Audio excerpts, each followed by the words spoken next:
两伊战争是一场打了8年的菜鸡互啄，却改变了整个中东。1980年9月22日，伊拉克总统萨达姆侯赛因做了一件让他后悔一辈子的事。他派飞机炸了伊朗的10个空军基地，然后地面部队分3路入侵伊朗。他以为这场战争几个星期就能结束，他要趁伊朗刚革命完乱成一锅粥的时候抢点地盘，顺便当一把阿拉伯世界的英雄。结果呢，这一打就是8年。8年里，上百万人死在战场上，无数城市变成废墟，两国经济倒退了20年。等战争结束的时候，萨达姆没赢，霍梅尼也没赢，赢的是那些卖武器的、看热闹的、等着收渔翁之利的。先搞清楚萨达姆为什么1980年动手。第一个理由，趁你病要你命。1979年伊朗革命成功，霍梅尼回来了，原来的军队被清洗了一大批，军官要么跑了，要么被枪毙了，整个国家乱成一团。美国制裁，国际孤立，内部还在抓内鬼。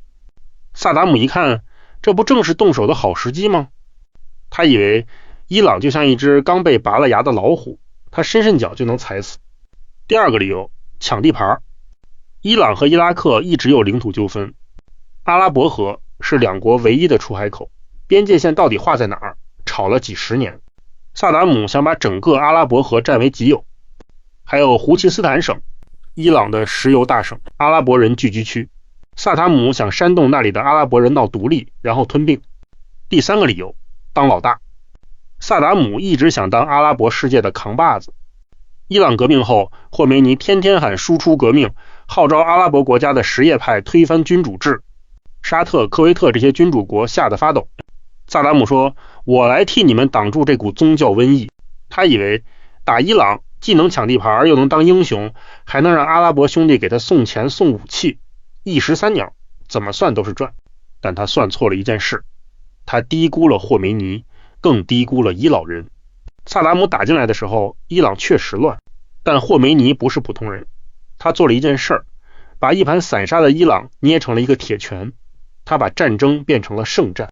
霍梅尼说，萨达姆就是当年的倭马亚，我们就是当年的侯赛因，这是正义对邪恶的战争，是为伊斯兰殉道的神圣事业。于是成千上万的伊朗人涌向战场，不是正规军，是巴斯基民兵。他们里有14、15岁的少年，有50、60岁的老人，有戴着面纱的女人。最让人震惊的是那些少年兵，他们脖子上挂着一把塑料做的小钥匙，据说那是打开天堂大门的钥匙。他们唱着宗教歌曲，手挽着手，排成排走向伊拉克的雷场。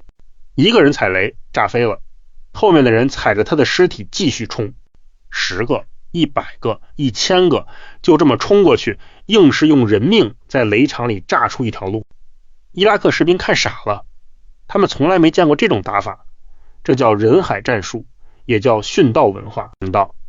在伊朗人眼里，死在战场上不是悲剧，是荣耀，是通往天堂的捷径。萨达姆想打一场速决战，结果碰上了一群不怕死的人。这场战争打了8年，打成了什么样子？第一，阵地战，打了几年后，双方谁也推不动谁，就挖战壕，像一战那样，几百公里长的战壕，两边对峙，今天你炸我一波，明天我炸你一波，谁也吃不掉谁。第二，袭城战，打阵地战打不动了，就开始打城市。1985年开始，双方互相用导弹、火箭弹、飞机轰炸对方的城市，德黑兰被炸，巴格达被炸，老百姓躲在地下室里，不知道哪天炸弹会落在自己头上。第三，袭船战，打陆地打累了，就打到海上，双方开始在波斯湾袭击对方的油轮，也袭击往来的外国油轮。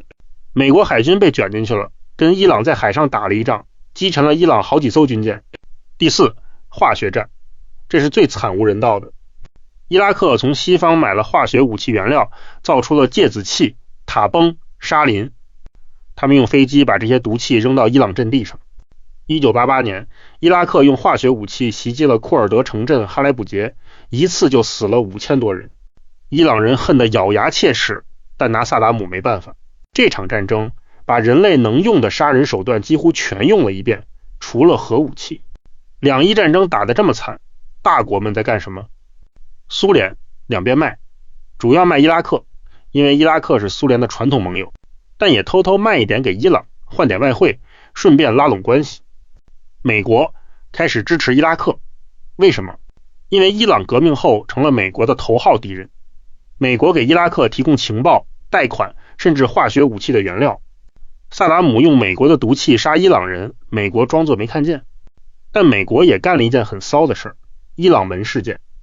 里根政府秘密向伊朗卖武器，换伊朗帮忙释放被黎巴嫩真主党扣押的美国人质，卖武器的钱又拿去资助尼加拉瓜的反政府武装，一边支持伊拉克打伊朗，一边偷偷卖武器给伊朗。这波操作叫两头吃。法国卖武器给伊拉克，卖幻影战斗机，卖飞鱼导弹，飞鱼导弹差点把美国军舰也打了。中国两边都卖，卖坦克给伊拉克，卖飞机给伊朗，反正谁给钱就卖给谁。阿拉伯国家沙特、科威特这些海湾富国吓得半死，拼命给伊拉克送钱，送了大概300亿到500亿美元。没有这些钱，萨达姆早打不下去了。所以两伊战争打了8年，是大国和富国们递了8年的刀子，死的全是伊朗人和伊拉克人，赚的全是卖武器的和看热闹的。1988年7月，伊朗被迫接受联合国停火决议。霍梅尼说，接受停火比喝毒药还难，但为了国家，我喝下去了。战争结束了，谁赢了？伊朗没赢，死了几十万人，经济倒退了20年，什么都没得到。边界还是原来的边界，阿拉伯河还是原来的样子。伊拉克也没赢，虽然没丢地盘，但欠了一屁股债，欠了科威特140亿美元，还不起了。后来去打科威特，又引发了海湾战争。真正赢的是卖武器的，是看热闹的，是等着收渔翁之利的。这场战争唯一的意义就是让双方结下了血海深仇，让中东再也回不去从前的样子。